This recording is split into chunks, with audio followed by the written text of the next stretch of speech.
আপনার অন্যায় আদেশ আমি কোনোদিন মেনে নেব না। তাহলে তুমি কি বলতে চাও?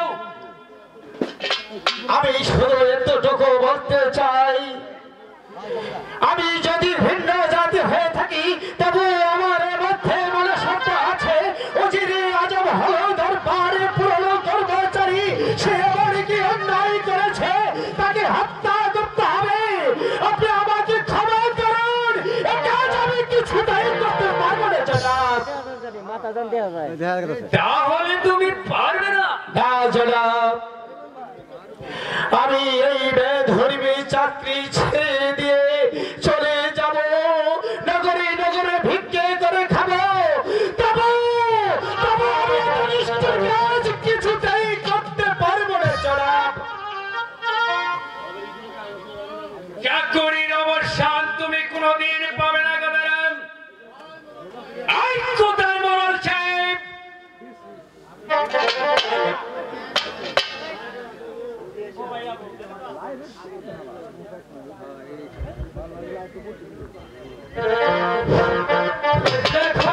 কি কাণ্ড!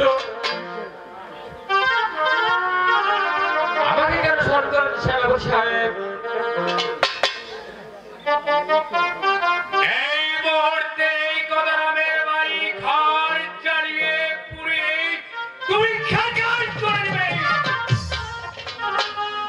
আর গদারামের স্ত্রী পুত্রকে ওই নদীর জলে ভাসিয়ে দেবে।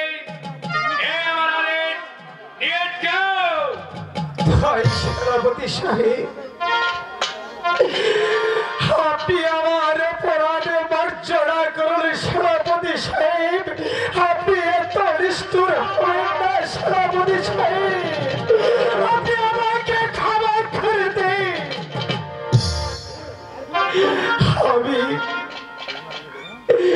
আমি আপনার পা ধরে ক্ষমা চেয়ে নিচ্ছি। আপনি আমাকে ক্ষমা করে দিন সেনাপতি সাহেব, আপনি আমাকে ক্ষমা করে দিন। তাহলে তুমি সেনাপতির প্রথম তুমি রাজি হওনি? এবার তুমি ভেবে দেখো, গান বলে দেবে না আদেশ পালন করবে?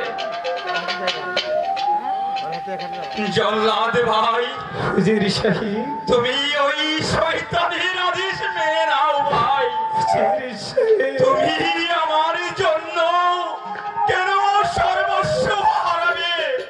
কেন তোমার স্ত্রী পুত্রকে হারাবে? তুমি আমাকে ওই নিজম কারণে নিয়ে তুমি আমাকে হত্যা করো ভাই, তুমি আমাকে হত্যা করো। হুজুর সাহেব,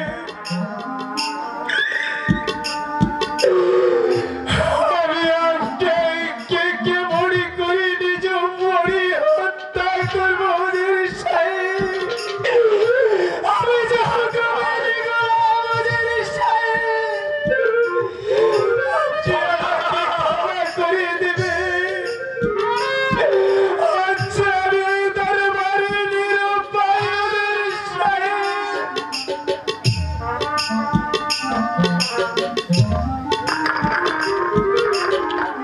চলে এসে হুজুর সাহেব,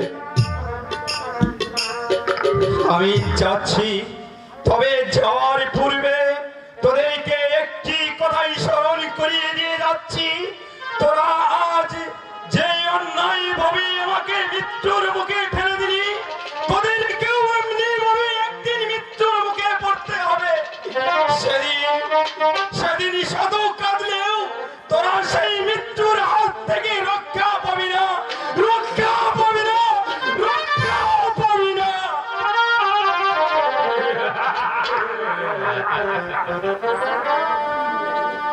আমাদের পথের কাঁটা একেবারে পরিষ্কার।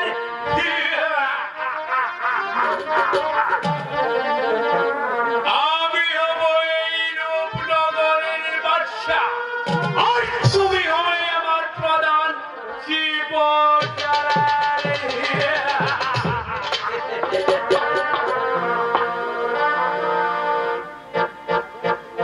এখন চলুন মোড়ল সাহেব।